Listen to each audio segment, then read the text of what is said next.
Good afternoon, everyone. Welcome to our technical assistance webinar, Rolling Back the Curtain, what CEJA merit reviewers are looking for. My name is Linda Larson. I am the program manager that's helping DCEO implement the CEJA programs, and I'll be presenting today. I'm joined by a few colleagues who will be monitoring the chat.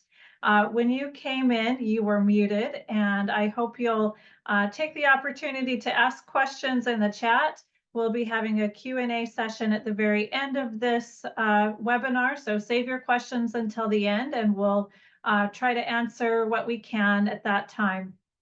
We are recording this session, so if you want to review it later, we'll be sending out the link to that in a few days, and we appreciate you joining us here today for this webinar. Our focus today is on two CEJA workforce programs that are accepting applications. And I just wanted to provide a very brief overview of these applications and also say that the general principles that we're going to be talking about today are relevant to a lot of different grant programs that DCEO is implementing. So even if you're not applying to these programs, I hope you'll find information that is useful. The first program we'll be talking about is the Clean Jobs Workforce Network Program, commonly called the Workforce Hubs. This program is providing training to prepare people for entry-level clean energy jobs. And the department is accepting applications for this program in the following regions: Chicago South, Waukegan, Joliet, Aurora, Peoria, Danville, Carbondale, and East St. Louis.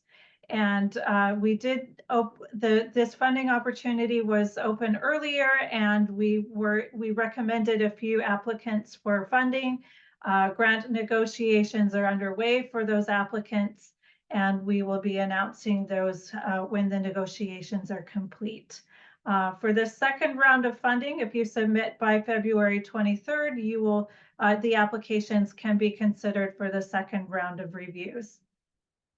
Likewise, the department is accepting applications for the Energy Transition Navigator Program. The basic focus and goal of this program is to conduct outreach and education to raise awareness of the CEJA workforce programs, to recruit participants, and to build connections in the community around the clean energy workforce. This program is accepting applications from the following regions: Waukegan, Joliet, Aurora, Peoria, Danville, Champaign, Decatur, East St. Louis, and Alton. And again, we had a first round of reviews back in September and have recommended applicants for funding. And to be considered for the second round of reviews, please submit your application by February 23rd.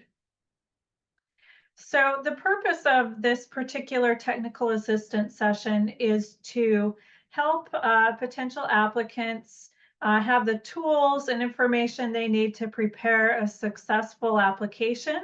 I'll be basing my comments today on feedback from merit reviewers from the first round. We met together and discussed some of the strengths and weaknesses of overall applications, and they offered some suggestions for ways applications could be improved to improve the outcome. As you can see here, the applications are scored according to 4 basic criteria. The applicant team qualifications and capacity is worth 35% of the total score for the applications. Documentation of need is worth 10%. Project quality and integration is worth 40%, and cost effectiveness is 15%. Today's focus will be on the 2 middle sections: documentation of need and project quality and integration. If you missed last week's session, we'll be posting a recording of that on the NOFA website, and that has information on how to improve application quality for the applicant team qualifications and budgeting. So an overview of today's session will be, I'll be providing just a brief overview of the merit review process. And then we'll focus in on those two sections, documentation of need and project quality. We'll be covering what reviewers are looking for. I'll provide some resources and tips, and then address some frequently asked questions regarding these topics. And then finally, I'll be sharing some resources and information about additional technical assistance that applicants can receive. So an overview of the review process. When the department gets an applications for program delivery, the first step is to review all of the, do an initial administrative review of all of the applications. And what they'll be looking at here is, does your application have the required elements? Are you GATA pre-qualified? Are you an eligible applicant? There's eligibility requirements for each of these programs. And then finally, did you turn in your application on time? So if you fail this initial step, if you don't meet eligibility criteria or turned in your application late or are not GATA pre-qualified, your application will not advance to the merit review stage. And I want to emphasize this because this unfortunately happens a fair amount. So make sure that you plan adequate time to get your application in on time. Make sure you understand the GATA pre-qualification requirements so that you don't miss this important step.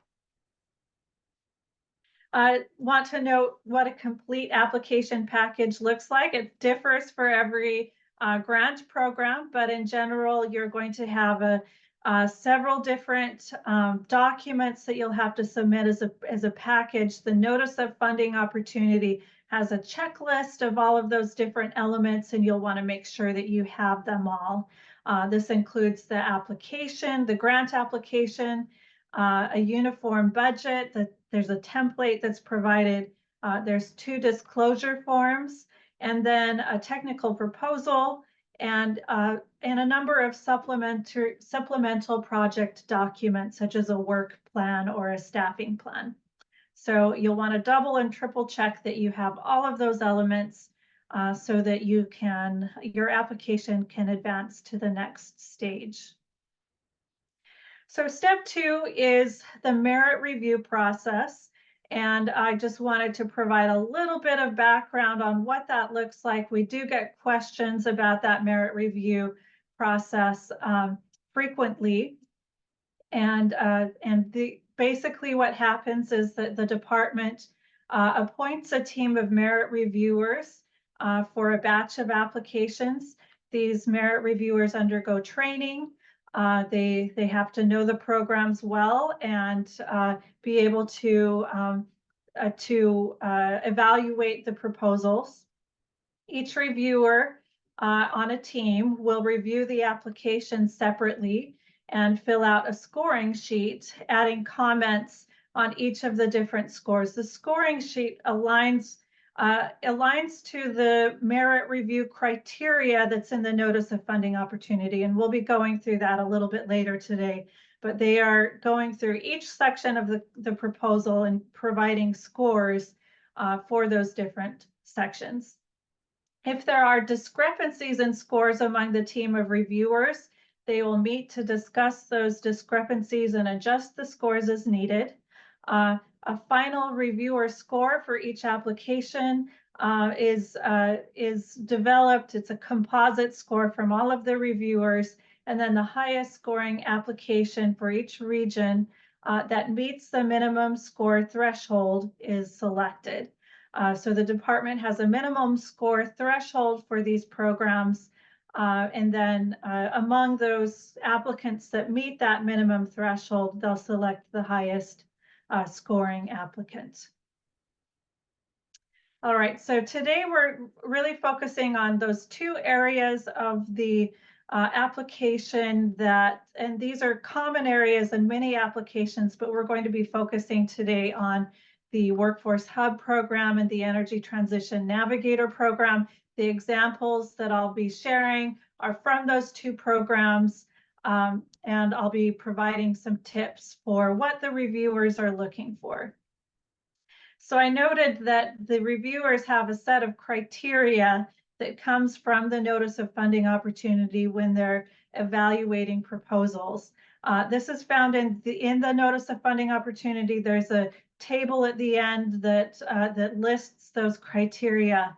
And this is a section of that table that shows the different elements of documentation of need. And I've highlighted a few sections here. Basically, documentation of need is, do you understand the needs of the community and populations that you are proposing to serve? How are you going to meet those needs? Do you understand the clean energy employment and training needs? And does your project fill those needs? So there's several aspects of that documentation of need. You'll also be describing the impact of the project on the identified target communities, populations, and job growth in the target areas. So what does that look like? What is the documentation of need really getting at? First of all, you're going to be asked in your technical proposal to identify target areas and populations. So each of the grant programs indicates that the programs have are really the participants that you're going to be serving are certain geographic areas or certain population groups. You're going to identify specific areas in your community that meet those target eligibility requirements. You'll be describing the hub areas and the surrounding areas that you're going to propose to serve, any equity investment eligible communities in those areas, and then specific populations such as returning residents or foster care alumni or people with other barriers to employment or displaced energy workers. So you're going to identify those target communities and those target populations in your region. Then you're going to describe the needs of those target areas and populations. This is where it's important that you understand the socioeconomic conditions of the area. What are the barriers that people face in these communities, or what are the barriers, if you're focusing on returning residents, what are the barriers that they face in taking advantage of training and clean energy jobs? And then finally, what are the employment and training needs in the area? Being able to describe those needs will really strengthen your proposal and show us that you are developing a program that meets those needs. And then finally, you're going to identify the clean energy job and training opportunities and gaps. So we want to see that you know about any existing clean energy training opportunities and any gaps in training. So what's already there and what gaps need to be filled. And here's where it's really important to get to know the employers in the region. What are the hiring challenges that the solar or energy efficiency workforce in your region is having? What are their hiring needs, and how is your program going to fill those needs? So understanding a little bit about the clean energy job needs and training needs in your community is important. And I know these are big asks. This requires a little bit of research, and so I'll be sharing some resources to help you develop these sections. So what sections of the application are reviewers looking at when they evaluate documentation of need? Well, primarily they're going to be looking at that technical volume. That's the proposal that you are writing. It's about 15 to 20 pages, depending on the program. There's a section in that proposal specifically called documentation of need. We'll also be looking at your memorandums of understanding with employers. The employers can describe their hiring needs, for instance. Do they have a need to hire solar installers, for instance? That can be another way to demonstrate the needs in your community. And then finally, in your curriculum plan, you're going to be documenting the need for the clean energy training curriculum that you're proposing. So, and I'll be walking you through that as well. So identifying focus areas, what are some tools that you can have? The department has developed a map that that you can go to identify those equity investment eligible communities in your area, in your region. This map shows both environmental justice communities and R3 communities, and those communities that are both. So this example, this is in Aurora. The blue is environmental justice communities. The orange is R3 communities, and the gray striped are communities that are both environmental justice and R3. So when you take a look at your community, think about where those equity investment communities are, where your organization has a presence, where are the greatest needs in this community, and also focusing in particular on those areas that are both EJ and R3 areas, if there are areas that are both in your community, in your area. So here's two other examples. Danville, you'll notice, doesn't have any blue. That means that there are no environmental justice communities in their region. That's okay. Applicants who are proposing to serve the Danville area will then just focus on the R3 communities in their area, as well as serving other target populations. So the notice of funding opportunity does indicate that EJ and R3 communities should be prioritized where the applicant pool allows. And in some areas, the applicant pool does not allow it to be prioritized in that way. I put Springfield and Decatur down here. We've received a lot of questions about, well, okay, there's a hub in Decatur, but not in Springfield. How are people in Springfield going to be served? We are encouraging applicants to consider serving both that hub area and the surrounding areas. So a Peoria or a Decatur hub might propose to serve Springfield as well. And I'll talk a little bit more about what that might look like a little bit later. But do want to note that you should also be taking a look at those surrounding areas, not just that one area. So in addition to those geographic focus areas, you're going to want to identify the target populations that are in your region. In general, we're looking at people with barriers to employment, particularly returning residents, but also people with language barriers or low educational attainment, foster care members and graduates, and then also displaced energy workers are another target population that will be served by these two programs. This is a list right here of coal plants that will be retired within this decade, and you might consider targeting, if you're a hub that's proposing to serve one of these regions or surrounding areas, you might propose to serve the people who would be displaced by these plant closures. And you can see the job losses that are anticipated based on these closures.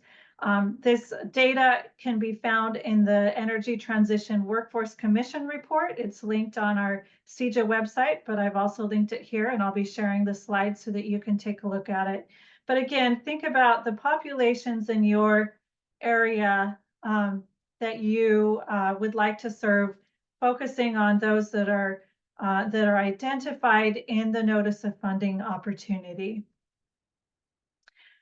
And then you'll want to, once you identify those areas that you want to focus on and those those populations that you also are intending to focus on, then you'll want to consider the community needs of those populations. And here's where it can be helpful to look at demographic and socioeconomic data, unemployment data.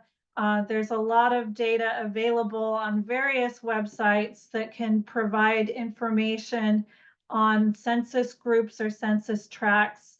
The CEJA map provides census group and census tract data. Then you can take that census group or tract number and then find out some information about that area. So what are the demographics of that area? What's the average income, the average employment rate, things like that can help you identify the needs of the community and target those areas where the needs are greatest. Another thing you might want to look at is identifying the clean energy training and employment needs. So where is there existing training programs? You might look at the community colleges in your area and see what they are offering.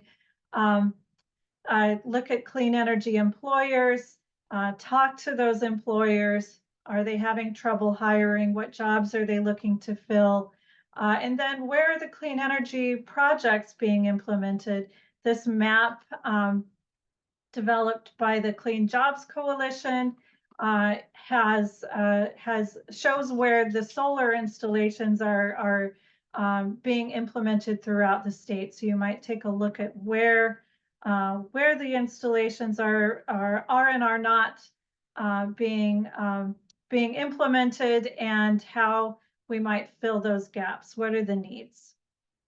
You also might consider identifying some of the large clean energy investments. So the federal government is investing a huge amount of money in building and funding manufacturing centers for clean energy technologies such as electric vehicles and batteries. And here's a few that are in Illinois. And you can see the number of jobs that these centers, these companies are anticipating in the upcoming years. So Will County, Lyon Electric, Goshen, TCCI Manufacturing, and Rivian are examples of these clean energy manufacturing centers where they may be looking to hire. So a good place to look. One of the things that you'll be doing in your curriculum plan is demonstrating the need for job-specific training. So the workforce hubs are required to identify 2 job-specific training options that they will provide. It can be solar. There's a number of different options provided in the curriculum, or you can propose a different one.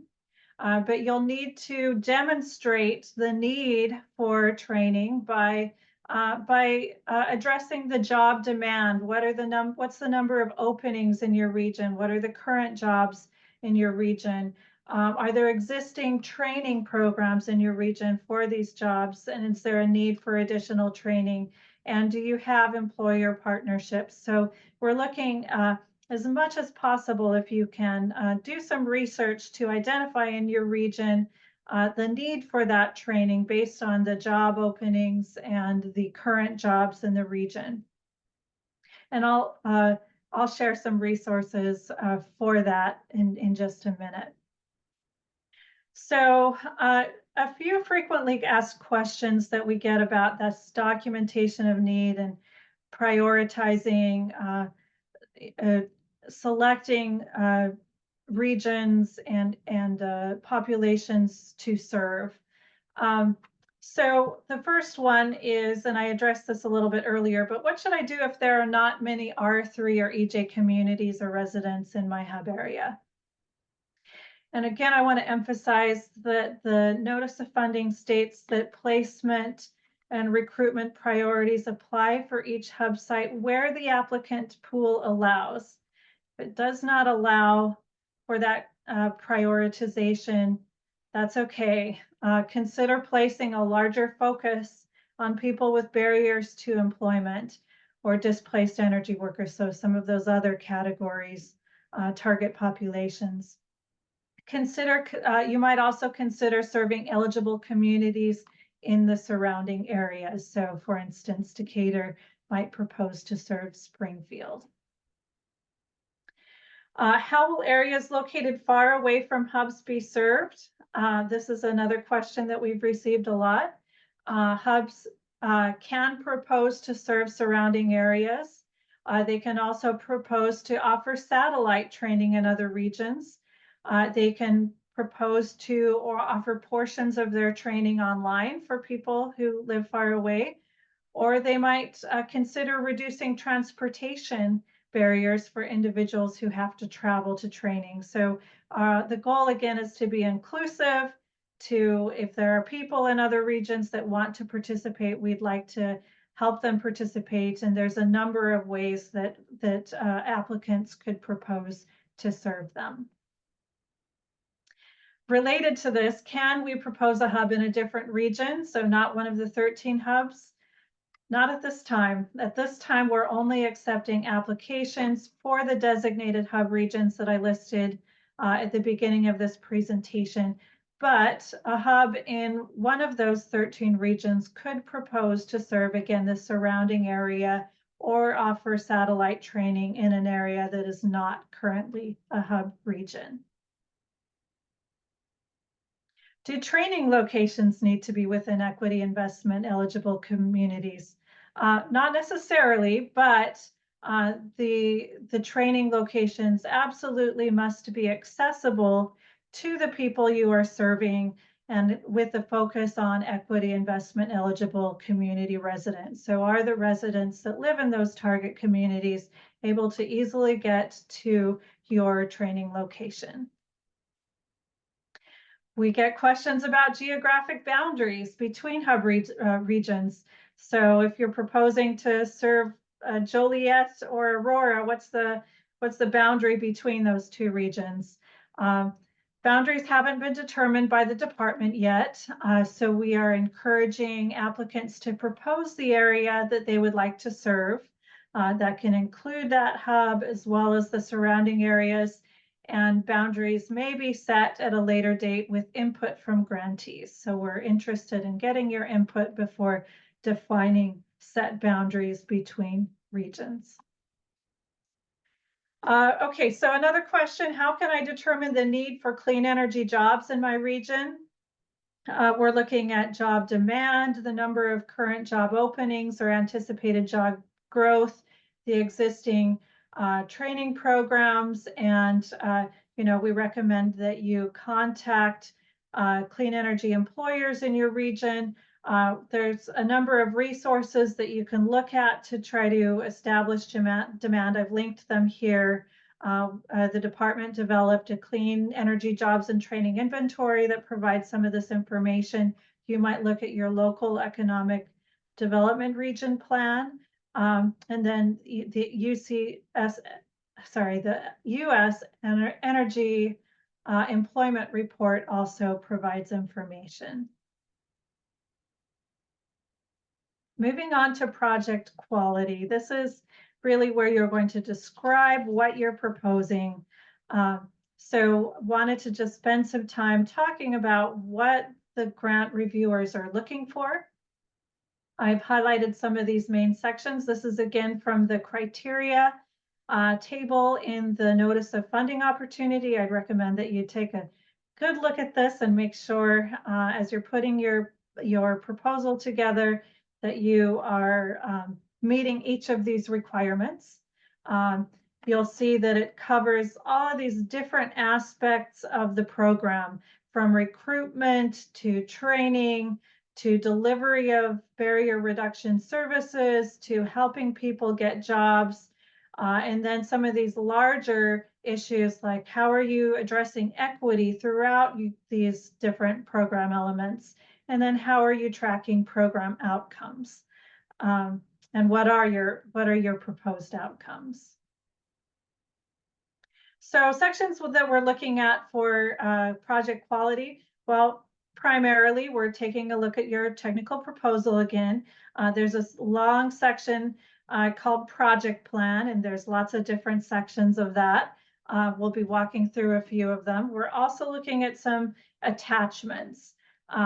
The work plan, there's a curriculum plan, and an outcome summary, and then also your memorandums of understanding with employers or partners can also give us a sense for the quality of the program that you are proposing. A few do's and don'ts when you're describing, putting together your ideas for your project. And these are, again, based on feedback that we received from reviewers who took a look at many applications and found some overall strengths and weaknesses. So the applications that succeeded were really they really included all of those required elements. They were very careful about reading the instructions and making sure that they included everything. They followed the application instructions. They followed the outline that's in the technical proposal. They provided adequate details and examples to not just describe what they will be doing, but how they will be delivering program elements.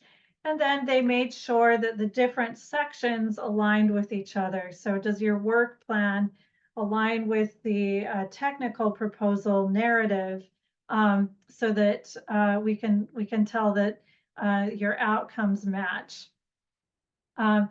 The projects that maybe weren't as successful, the applications that weren't successful, may have presented their ideas or their plan in a creative way that didn't follow the instructions. So it was harder to figure out what you were proposing and whether you were meeting all of the elements.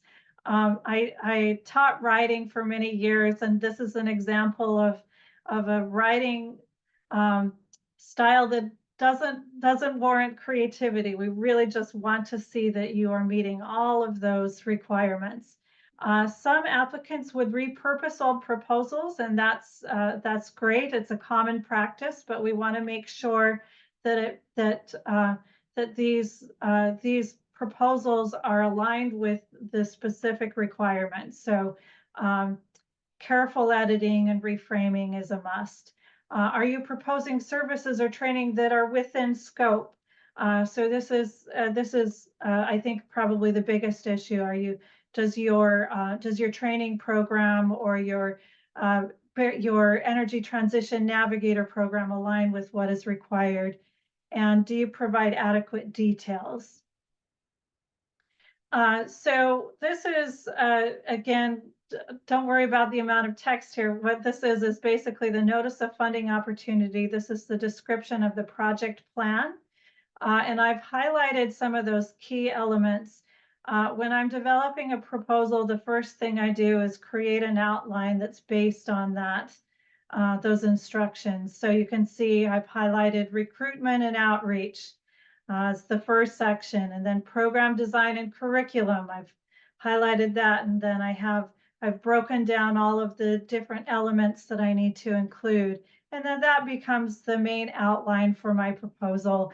And that way I'm making sure that I don't skip anything important. And I go back frequently to the instructions to make sure that I'm covering everything I need to. What is within scope? And this is a little tricky sometimes. So you want to propose a program that aligns with the requirements, with what is allowed. One of the things that we're looking for instance, is does your training program, if you're proposing to deliver the Workforce Hub, does the training program align with the Clean Jobs curriculum framework that is provided? So the Clean Jobs curriculum framework, it includes a bridge program, and this bridge program has clean energy basics, it has soft skills, it has some financial literacy, and then it provides some job-specific training options like solar training or energy auditor training or EV training. And then if you're proposing something that's outside of scope, if you're proposing, for instance, landscaping training, this is not considered a clean energy job. IT training, obviously there's IT needs in the clean energy industry, but what we want to see is, do those needs align with the employment needs of the clean energy employers in your region. Forklift training, again, obviously there's probably a need for some forklift training in the clean energy workforce, but can you pair that with the employment needs in your region? If you're proposing something new, it needs to align with the requirements. And again, the focus is on clean energy jobs. This is the slide I share a lot that shows what a clean energy job is. Solar, wind, electric vehicle, energy efficiency, energy storage, and then it's jobs that manufacture, develop, build, install, and maintain or provide ancillary services in those industries. So as you're preparing your curriculum and proposing the different clean energy job specific training options, make sure that it aligns with that clean jobs curriculum framework and aligns with what a clean energy job is. So again, here's the clean jobs curriculum framework. We want to make sure that you are providing that bridge program that covers those essential employability skills and clean energy basics and some technical and construction skills. And then you'll select at least 2 job-specific training options. You can select one of the 7 options that's listed below, or you can propose a different one that aligns with the workforce needs in your region. So to provide another example of what's within scope. So the Energy Transition Navigator program is really focused on recruiting and outreach, helping people enroll, raising awareness of clean energy careers, and building relationships with clean energy employers. So the focus of your program should be on those required services. If you are proposing things that are outside of scope, it's unlikely you're not going to get extra points for that. It's going to be seen as you're not really responsive to the requirements of the proposal. So this isn't, for instance, a program that's recruiting people for other outside workforce programs. You might refer people if they're not interested, but you're not specifically recruiting them for that. You're not providing the actual training. You're not mentoring participants or helping place people in jobs. That's the responsibility of the workforce network hubs. Instead, you are focused on recruitment and helping people enroll, raising awareness, and building relationships. Another point that I want to make is just making sure you have good details that explain how you are going to deliver the required services. So the notice of funding opportunity is really focused on the what, those main requirements, again, making sure that what you are proposing aligns with what is in the notice of funding opportunity. But your job in the proposal is to explain how. So with recruiting, provide examples of specific recruitment strategies and activities. Make sure you address equity, how you are going to be inclusive and recruit diverse participants. When in considering teaching the Clean Energy Basics curriculum, the curriculum framework describes what, you're going to tell us how you deliver the curriculum, the strategies, activities, and materials you might use. Same with barrier reduction services. The notice of funding opportunity outlines in broad strokes some of the services you're going to provide, what you'll be doing. You're going to explain how you're going to deliver them, how you might, for instance, partner with other organizations to provide services to people. Coordinating with other CEJA programs. Well, one requirement is that you, for instance, the Energy Transition Navigators will need to coordinate with the other CEJA program grantees. Even if those grantees haven't been selected with, we want to see your ideas for how you'll work together to accomplish common recruitment goals. Could you host events together? What are your strategies for communicating and sharing resources so that you can be successful in delivering the program? So some gold stars, what reviewers like to see. We want to see examples and strategies that clearly describe how you'll deliver the program. It's helpful if you can reference best practices or existing programs that are successful.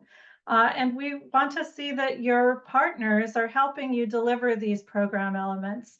So are you partnering with a particular community-based organization, for instance, to help recruit participants in target populations? Maybe this partner has strong relationships with that particular population, and you want to utilize their expertise and connections to help with recruitment. A big section of your proposal will be identifying how you will deliver the program in an equitable way. These CEJA programs are equity focused. Equity is the foundation of these programs. So you will want to explain throughout your project plan how equity is infusing all aspects of program delivery. The Notice of Funding Opportunity provides definitions for what equity is. It provides some examples. It includes inclusion, providing an inclusive and welcoming environment, accessibility, and diversity. So we want to see how equity will infuse your staffing plan, outreach and recruitment, training and delivery, barrier reduction services, job placement assistance, transitions into jobs, and also your relationships with community partners and employers. So again, it's not enough just to say that you'll do it. We're looking for strategies. We're looking for examples. So for instance, if you're talking about your staffing plan, how are you and what diverse hiring strategies do you have? Are you going to be providing equity training, diversity training to your staff? Outreach, what are some strategies or partnerships, events that you can utilize to reach diverse target populations? Training, how are you going to leverage the strength of diverse participants? How are you going to empower individuals with the skills you cover in your program? What are your strategies to make training more accessible? Those are just a few examples or questions that you can ask as you put together your proposal. Transition services and wraparound services likely. We're looking for strategies that demonstrate your awareness of and understanding of these core equity values and their importance in delivering these program services. A few frequently asked questions related to program project quality in these sections that we've been talking about. One that we get, how much customization is allowed of the training program? So if you're proposing the workforce hub, if you're proposing to deliver one of the workforce hubs, the Clean Jobs curriculum outlines the minimum requirements. You'll need to include the bridge program and at least 2 job-specific training. So hubs can propose which of those job-specific trainings. They can pick 2 of the ones that are listed in the curriculum, or they can propose a different one based on local job needs. They can connect to existing training programs. They can provide additional content as long as they meet those minimum requirements. They can decide what curriculum they want to use. There's a variety of different solar and other clean energy curriculum out there. As long as they meet those basic requirements, they can use different workbooks or other materials. The delivery methods, whether you choose a cohort model or more individualized learning, that's up to you. Work-based learning opportunities, you have a lot of flexibility in what that might look like, how you engage with employers to provide those real-world experiential learning opportunities for your participants. How do you find partners and employers? Again, we've developed a partnering list. It includes some training programs, it includes employers, it includes apprenticeship programs. Take a look at the ones in your area. If you need some help, you can reach out to your regional administrator. They can help connect you to different organizations in the area to help you identify those partners. Another question we get a lot, is barrier reduction a separate program one has to apply for? The confusion often is that the barrier reduction, the energy transition barrier reduction program in the legislation was a separate program. The department has embedded that program in the workforce hubs, the Clean Jobs Workforce Network program and the Climate Works program. So if you're proposing to deliver a hub, a workforce hub, you will need to identify a staff member or partner organization that will be delivering the barrier reduction services. So it is not a separate proposal. You'll be delivering that as part of the workforce network hubs.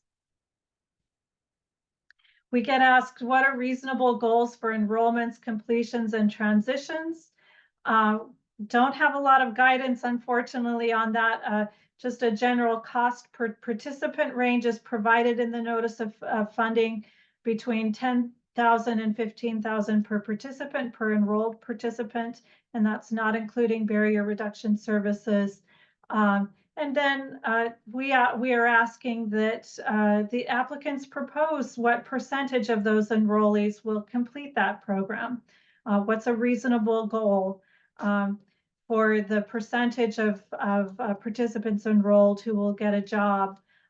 We want your input on what is a reasonable performance goal based on your past experience and goals and expectations. Another question, how can applicants explain how they will partner with CEJA program grantees that haven't been selected yet? We recognize that it would be ideal if the grantees were already in place, then you could connect with them and explore how you might collaborate. Unfortunately, with the rollout being what it is, that's not going to be possible in most circumstances. So what we are asking applicants to do is explain your intention to collaborate with the grantees that are selected and provide examples of how you might work with grantees. So you don't need to provide specific names and have a plan developed with those grantees, but we want you to come up with some ideas of what that collaboration might look like, how you might communicate and work together. Another question, is the department weighing one target population over the other when evaluating applications? Short answer is not necessarily. People with barriers, those target populations are people with barriers to employment, people living in equity investment communities, displaced energy workers, foster care alumni, returning residents. All of those populations are prioritized. But I do want to note that prioritization for participant placement, the requirements are where the applicant pool allows, and different local areas have different needs, may have more of one particular population than another. For instance, displaced energy workers. Some places may have a lot of displaced energy workers and some may not have very many at all. So make sure that you consider your local needs. So when you're thinking about the areas and populations that you're serving, part of your documentation of need is to tell us where the greatest needs are in your community and how you will meet those needs through your programming. Does DCO have plans to develop a system for collecting participant data? Yes. Grantees will be expected to utilize the data reporting system that's developed by the department. So in your plans, just know that you don't have to develop your own system. You can plan to use the system that will be developed by the department. Likewise, do you need to develop your own marketing materials? This is another good question. The department has developed templates with marketing materials. These include flyers and posters and fact sheets, as well as links to resources that you can share that introduce people to what clean energy jobs are. You'll need to customize those materials for your particular program, And once grantees are selected, part of the onboarding process will be to work through that marketing material requirements. And then I just wanted to note, in case you missed last session, we've had a lot of questions about the performance-based payment model. The Workforce Hub program is utilizing a performance-based payment model, but only during years 2 and 3. So the first year, the department has determined that it will be a benchmarking year. Payments will be allocated based on services rendered. And then years 2 and 3, the performance-based payment will be implemented. And I won't go into this in detail, but the payments will basically be based on the number of enrollments, transitions, completions, and closeouts. So you'll set goals, performance goals, and then you'll be paid based on your ability to meet those goals. And this is only for the Clean Jobs Workforce Network program. It is not for the Energy Transition Navigator program. So year 1, again, benchmarking. You don't need to worry about the performance-based payment model during that year, but year 2 and beyond is when that model will begin to be used. And again, if you missed this last time, you can request upfront funding to get the program started. The department is allowing up to 20% of the total annual grant amount to be requested upfront. That'll be something that grantees can negotiate with the department based on their needs. I know those are a lot of different questions. If you have other questions, we do have a question and answer document that provides lots of questions and answers related to these 2 programs. In closing, I wanted to just make you aware of some other opportunities for technical assistance and other resources. You can sign up for one-on-one technical assistance with our CEJA NOFO coaches. These are people that the department has contracted with, who know the programs well and can help you improve your application. You can sign up for multiple sessions using this QR code and form or link to the form, and within a few days we'll have one of our staff contact you, and you can set up a time to meet.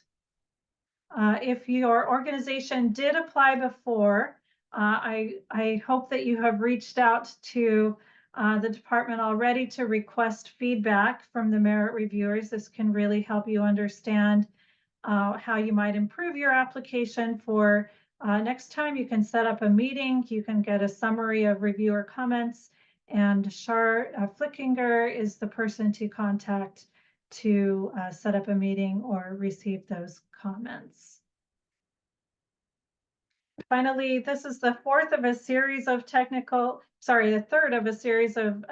assistant webinars, and we also delivered some technical assistance webinars for the first round. So if you're looking for more advice and tips on how to develop an application, I'd encourage you to go to the Notice of Funding Opportunity pages, and we've provided links, or we will provide links to recordings of those sessions.